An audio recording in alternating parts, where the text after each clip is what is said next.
Welcome to Menopause, Marriage and Motherhood, a podcast that's all about changing the way we view midlife and bringing the conversation about menopause out into the open. Each week we share stories, experiences and inspiration. We talk to experts on how to best navigate this time of life and find out how other people have not only survived but thrived through this time. I'm your host, Karen O'Connor. Hello and welcome. I'm here today with Ryan O'Connor. Hello, Ryan. Hello. Hi. In case you can't get any connect, this is my second son. Hi. We started having a conversation. I've got to give a bit of background here. So Ryan and I get on the phone and we have these long, rambling, philosophical discussions about every topic under the sun. And the topic that came up the other week that I said we need to do a podcast on this is about kindness. I've seen a lot of posts on Facebook and stuff talking about being kind to people and people being unkind to each other, and we should all just be kind to each other. But there's a point where if somebody's behaving poorly or inappropriately, at what point do you say, okay, that's not enough? And how is that being unkind? That was kind of where we got to with the conversation, wasn't it? Yeah, I think so. Yeah. Because there's obviously a lot there. It's something that people have been arguing about since ancient Greece. But it's relevant right now, isn't it? Because everyone seems to be arguing about whether we should do things for ourselves and do what we want to do for us, or whether we should do things that we don't want to do for everyone else. And, you know, there's this whole kind of vitriol and argument about, I don't want to be forced to do something for people I don't know. We should reopen the economy and just let people die. You know, at what point should I care about strangers and not myself? Is suffering a little bit in a lot of people better than suffering a lot in a smaller number of people? And does the fact that the people who are suffering are poor come into that equation? If the people who were suffering were the really, really rich, would we still be having this discussion? Not even considered that last bit. Socioeconomics of philosophy, here we come. So, because what you were saying then about people saying you're infringing my human rights and I don't want to do this or whatever, are the same people who are saying be kind to others. And there seems to be a real hypocrisy in the way people are acting. And going back a couple of paces, I saw an article that differentiated between being kind and being nice. And we've actually, as a society, we tend to mix the two things up. So if you're a nice person, you're a kind person. And nice isn't actually that nice, really. Yeah, I think that is the problem. Niceness is equated with being kind, when I think kindness certainly isn't always nice. Anyone who's been a parent, I'm sure, knows the difference between being nice and being kind, because you can be nice to a 3-year-old as much as you like. But while it's nice to give them a kilogram of dark chocolate or, you know, white chocolate, kids don't like dark chocolate, do they? Kilogram of white chocolate, it's not very kind long term. I think niceness is a kind of politeness, a tolerance of, you know, the existence of other people's opinions and telling them that their opinion is relevant and should exist and can exist. Whereas a kindness is much more about dealing with the consequences of decisions, a shared social contract, I think. I remember ages ago, somebody said to me that there's compassion and then there's ruthless compassion. And somebody said I was the embodiment of ruthless compassion because it was all about, regardless of what was going on, I was going to be a stand for that person to do the right thing by themselves. And that, to me, is the difference between being nice and being kind. I don't think it's kind to let people behave in a way that is ultimately going to harm them, which is exactly what you're saying about letting a 3-year-old eat a kilo of chocolate. They quite happily eat a kilo of chocolate, as you know. It's not good for them. And that's the thing, I think, when you talked about the whole argument that's going on nowadays. And let's focus on the two big issues, I think, which are the lockdowns and the vaccinations. Are really the key issues in Australia at the moment, because people say we shouldn't be doing them, which is just a weird stance to be taking, honestly. But there's a place that I drive past on my way to the shops that has a nice big banner called "Reignite Democracy" on it, right? And we drove past it for a couple of weeks, and every time we passed it, I was like, I wonder what that means. And Joe, my partner, for the audience, Joe said, it sounds like a cult. And I said, well, yes, it does sound like a cult, but now I want to know what they're about even more now. And so I looked them up eventually, and they are cult-like in a lot of their things. And they use a lot of buzzwords like reignite and democracy and rights and consent and things like that. But it boils down to the fact that they are really in the market for anarchic individualism, which for those of us who haven't done first or second year philosophy at university means that they want to be able to do whatever they want to do for themselves, and everyone else can go get stuffed, because obviously we shouldn't have to worry about the needs of the many, because we're all individuals and we all know what's best for us, right? The government shouldn't be able to tell us to do things like have a vaccination, go into lockdown, pay taxes, things like that. And it's a really big trend to feel that way right now. I mean, we can particularly see it in America. Let's be honest. The right to bear arms is a particular, microcosm of this particular issue. But it's really come to the fore with the idea of vaccinations and lockdowns, because rather than it being this kind of nebulous, I'm allowed to do what I want to do until such time as a crisis arises. Now we're in a crisis that affects everyone, and it's suddenly a choice between I want to do what I want to do, or I want to do what I don't want to do in order to save people. So you get your own selfish needs / somebody else die, and doing what's right for everyone, and fewer people die. Not no people die, fewer people die. And it's shocking to see how many people say we should let them die. Isn't it? I think so. Yeah, I'm 100% with you on that. And I hadn't considered it from the point that you're saying. I remember where one of you four was quite young and you wanted something in a shop, and I said no. And then we got in the car on the way home, and lo and behold, there it was. And I said to this child, where did you get that? Oh, from the shop. Did you pay for it? No. So then we had a long conversation about theft and personal possessions, and the point I made was we'd been burgled a few months before, and I said, how did you feel when somebody came in our house and took our things? And she said, oh, it was horrible. I said, but it's the same when you're taking something from that person's shop. It's the same thing. We can't go about doing these things because we wouldn't like it done to ourselves, so you don't do it to somebody else. And laws are there to protect the community, to make the community and society work to its best possible outcome for the greater good, basically. Hate to use that phrase, but it's for the benefit of most people. Yeah. And to me, lockdown comes under that. And people go, oh, but the economy, what do we place more value on? Honestly, that was a little bit kinder than my immediate reaction to that, which is, who cares about the economy? The rich? Look, again, and that's the thing. Look, the economy is super important, obviously. Is it more important than people's lives? It will still be here after COVID has passed. That there is no doubt about that. The economy is inevitable. It isn't some kind of thin veneer that we've stretched over the chaos surrounding us. It is a function of human life. It will still exist after COVID has passed.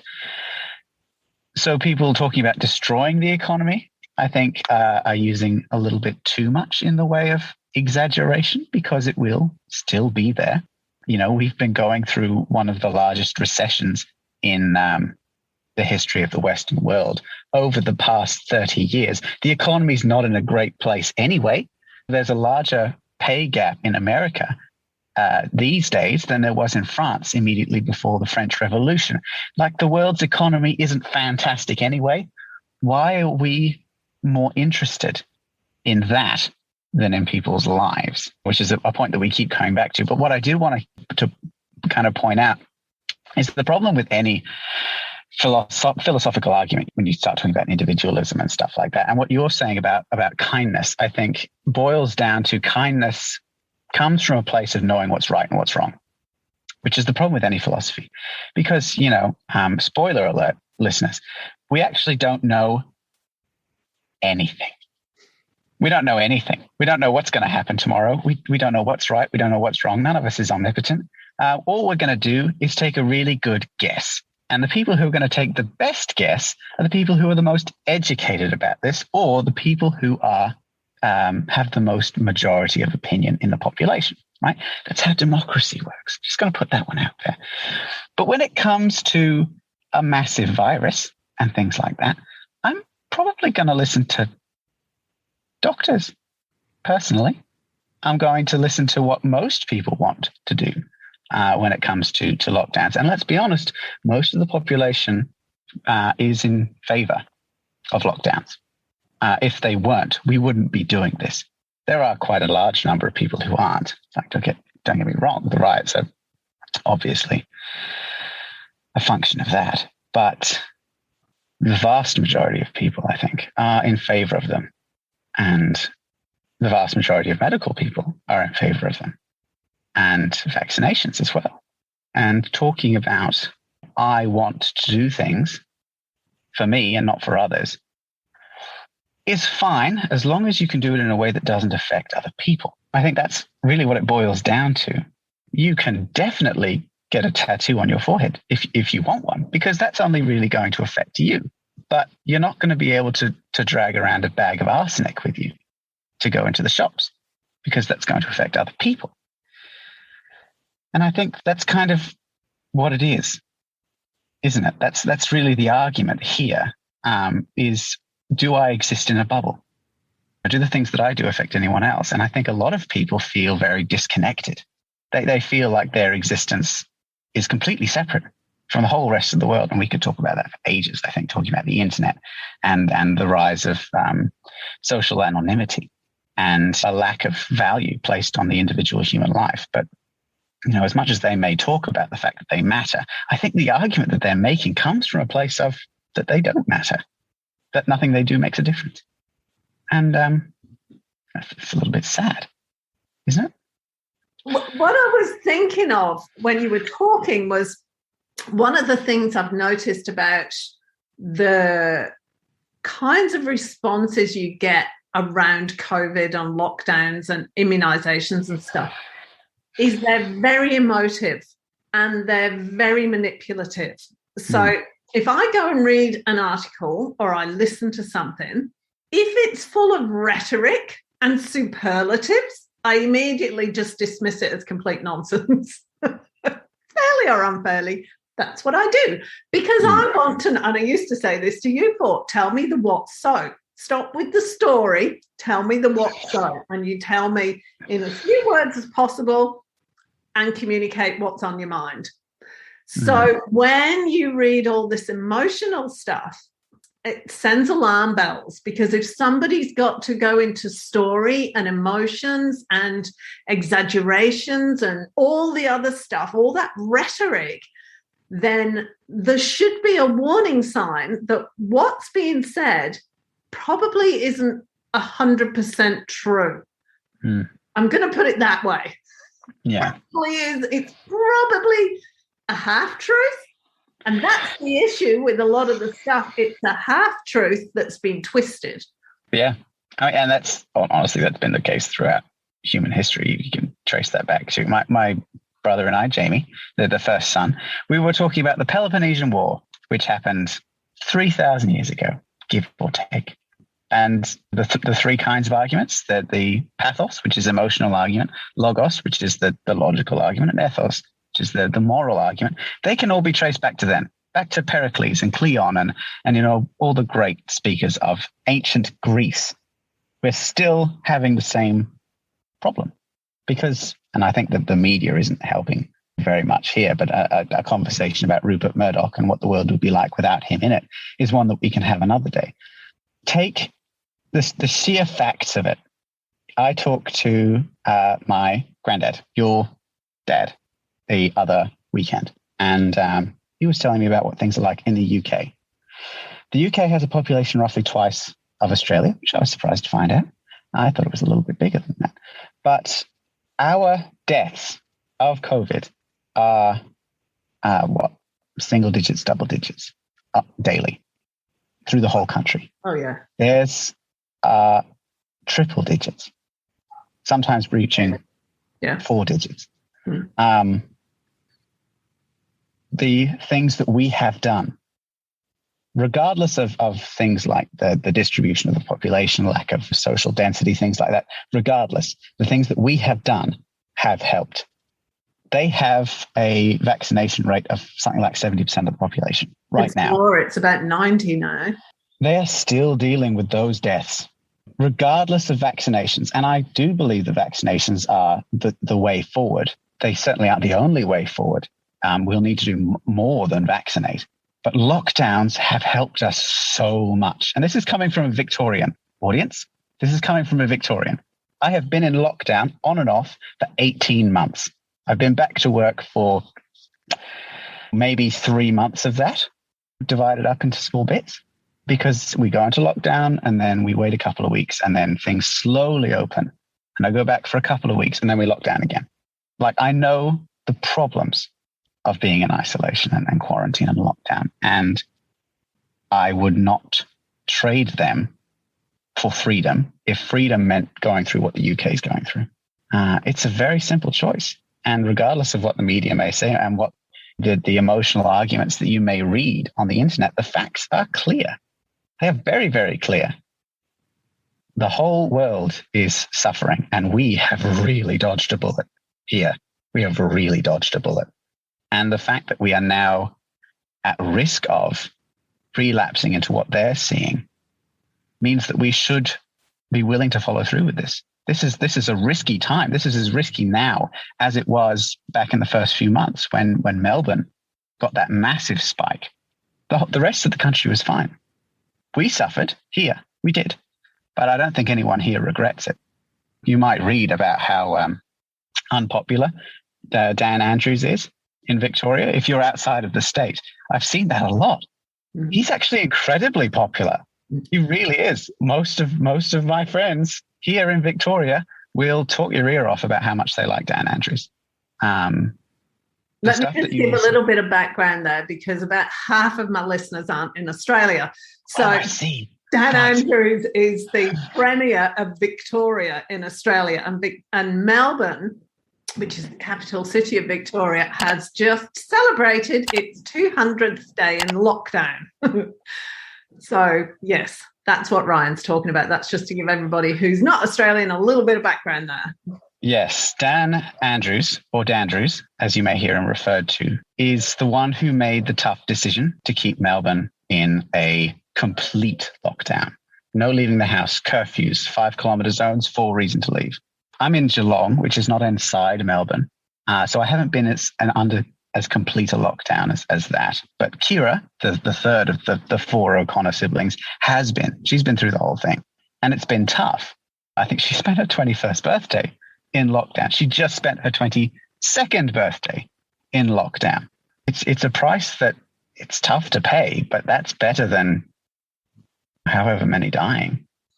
How do you think, because these people, or the people who talk about individualism and the rights of the individual and talk about kindness, how do you correlate the two things? Because to me, being kind and compassionate involves me going into quarantine if I need to, wearing a mask if I need to, getting an immunisation if I need to. That's what kindness and compassion is to me. That lands for me as common sense. That's the morally right thing to do.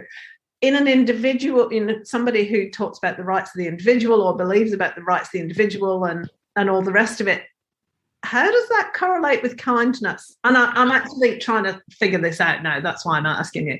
I have an answer, actually. I do have an answer. Yes, I do. Because, and here's the real difference between talking about kindness, I think, is are you giving it or are you receiving it? The people who talk about kindness as in let me do what I want to do want kindness for themselves. Be kind to me. Like let's take a skinned knee as an example. Everyone who's had children has had to deal with the whole skinned knee problem. It is, by definition, a surface problem. You will not die. Nothing will come of it. I have seen 100,000 skinned knees in my life, and no one has ever once been scarred by them. But they're a really big deal when you've got a skinned knee, and they want kindness. They don't want anything else. You want a plaster or a kiss on the knee or a nice cool drink or a lollipop or something. But the only thing you can give them is kindness. That is very different from, let's say, a massive head injury for which you would need stitches, something to stop the bleeding, something to help the concussion, bed rest. That requires a very different kind of kindness, a kindness which is not kind or nice, because the main thing you will be told when you're really injured is stop moving. Don't look after yourself. Stay still. Stay awake. Don't do what you want to do. You've got to stop. It's a very controlling kind of kindness, but it's much clearer from the outside than it is from the inside. People who don't need help want kindness for kindness' sake. People who do need help need kindness in a way that is often unpleasant. I think that really kind of sums it up.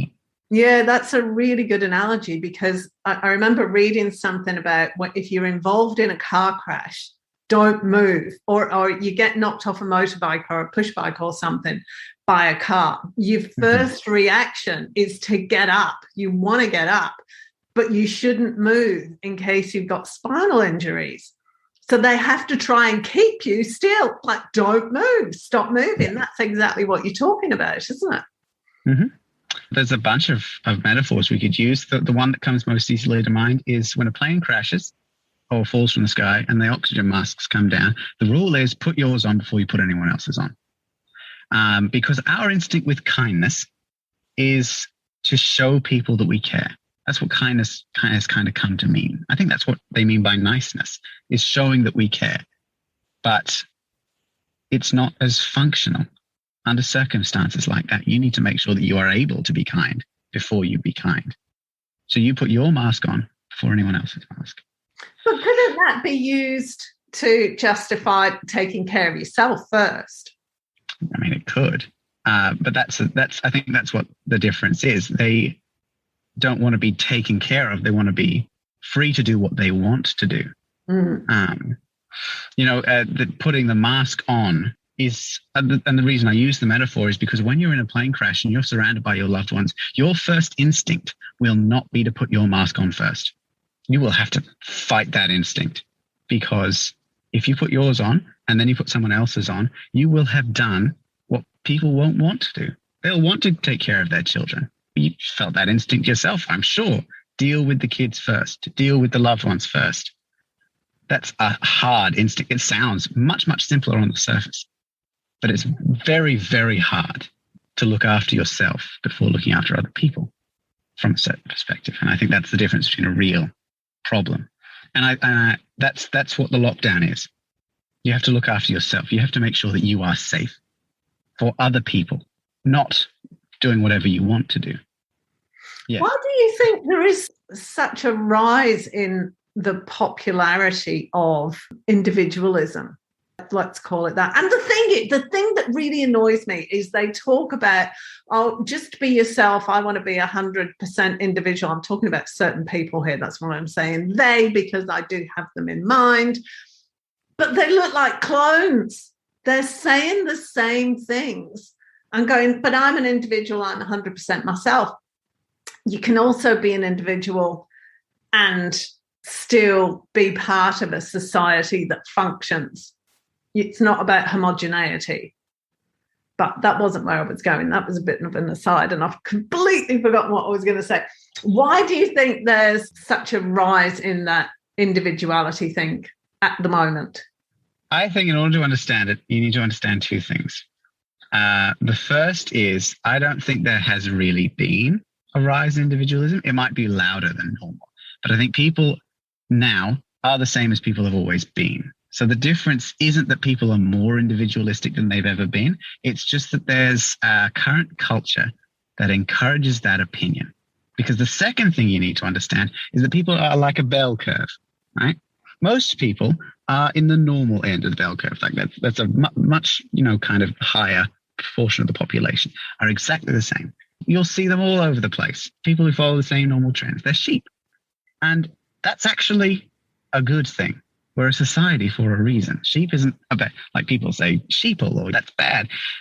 We're kind of supposed to do that. By doing that, we become a stronger population for it. By showing each other how to act, you're bringing all of the strengths together. That's kind of what we want. Because the people who are really individuals, let's be honest, the people who are crazy. The people who are really, really weird, the people you avoid in the street are the real individuals. There's maybe 1 in 100 who are the people who are just so weird. You will avoid them, and they're the individuals. We don't actually like individuals. We tend to avoid individuals because, they'll be at either end of the bell curve. Some of them will be really individualistic and some of them will be really, really social.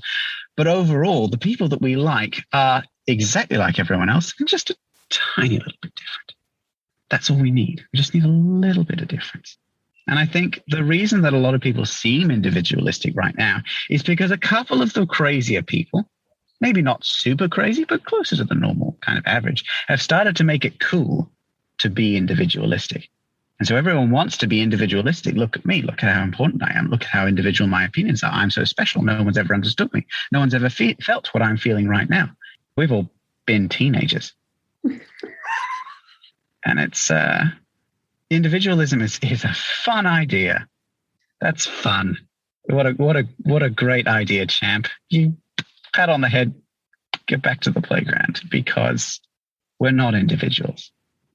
A human being cannot survive on their own. If you isolated a human being, they die. Hermits are rare for a really specific reason. We're monkeys. We really are monkeys in a lot of ways. But we need other people around us, and we need to do, therefore, what is best for everyone. And we decide what is best for everyone by picking up on the opinions of everyone else.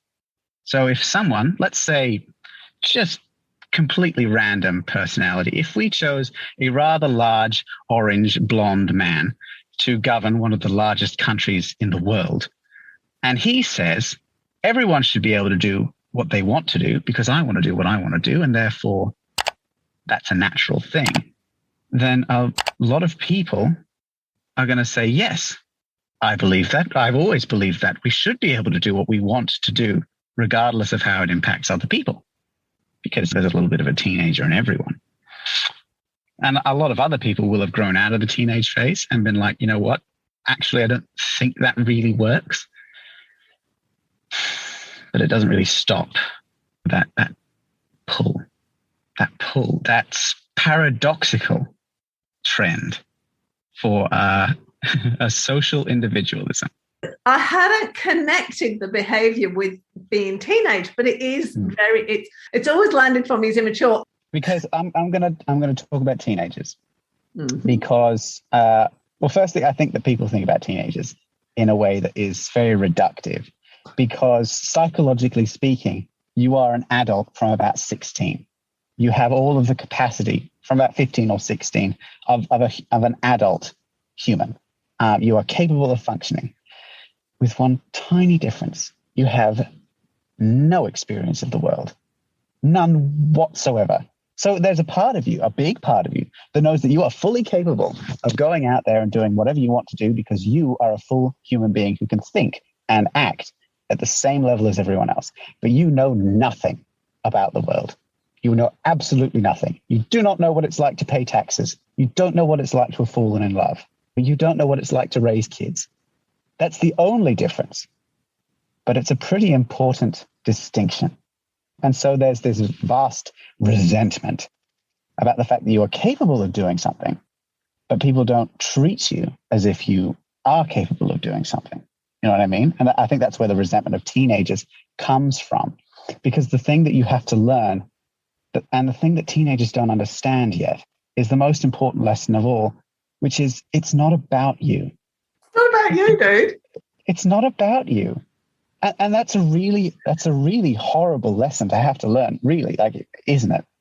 Is that's the hardest one of all. It's not about you. The older you grow, the more you realize as you have kids, as you meet someone who means more to you than you do to you, it's not about you. And that's the problem, isn't it? That's the whole problem with all of this. I want to do what I want to do. Great. It's not about you. It's not really about anyone in particular. It's about everyone. None of us is special. None of us is put here for any particular reason other than as a part of the whole. We are a species, not a bunch of individuals. We're all connected. We're all matter, but we only matter because we're with everyone else. If there was just one human, we wouldn't matter. We'd be nothing. And that would be a terrible way to live, wouldn't it? If only one person on the whole planet mattered, how lonely would that be?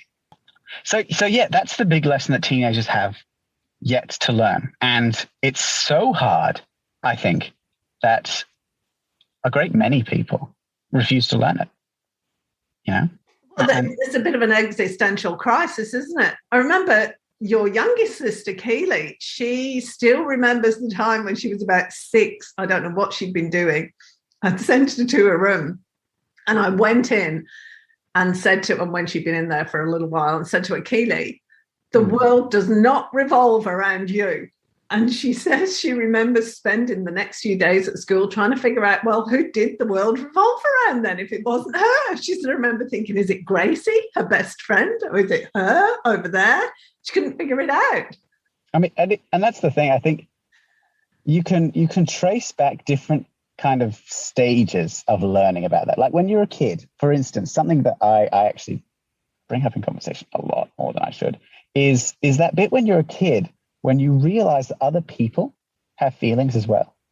And up until that point, you kind of just assumed that everything in the whole wide world is one of two things. It's either something that you can interact with, or it's like a rock. That's everything. And then you realize that there are other people around, you know, who have feelings just like yours. And that all this time you've been hurting their feelings as much as your feelings hurt when you're hurt.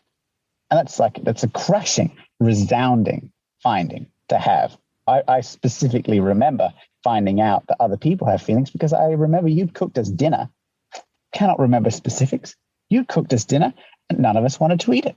I'm an adult now and I have done that several times and it's fine, honestly, from the adult's perspective. But to a kid to realize that other people have feelings, it hurts a lot, doesn't it? It's when you're born and you touch the air for the first time, it's nothing to an adult. But imagine how much that must hurt to a baby. You know what I mean? So that's the first kind of stage is in it's not about you, is when you realize other people have feelings.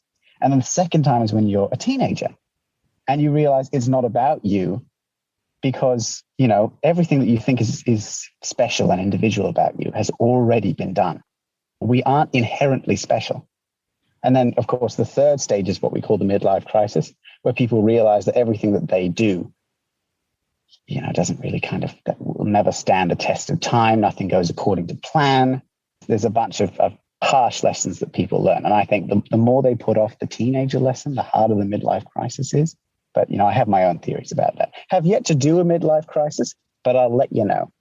But that's it's the same lesson over and over and over again. It's not about you. So, and so the choice is the kindness that I'm giving about me or about other people? I think that's the difference between niceness and kindness. The thing about living in a community is that it is the ultimate type of variation, I should say, of learning that lesson. When you live in a community, in a family or a group of friends, and you really, truly kind of love them, and you realize that it's not about you, you realize it's not about any of them in particular either. It's about all of you. And so the focus turns from people to being things, to doing things. You know what I mean? And so the people who talk about allowing them to do things, about freedoms and things like that, rings false to anyone who has ever met another human being and realized that it's not about them. Because people make terrible decisions. We're terrible at making decisions. It's awful. We cannot be trusted.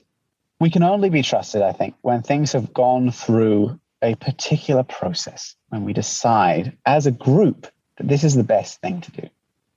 You know, democracy is a good example of that. Fascism may be great on paper, but there's the tiny, incy-bincy little problem with it that people can't be trusted.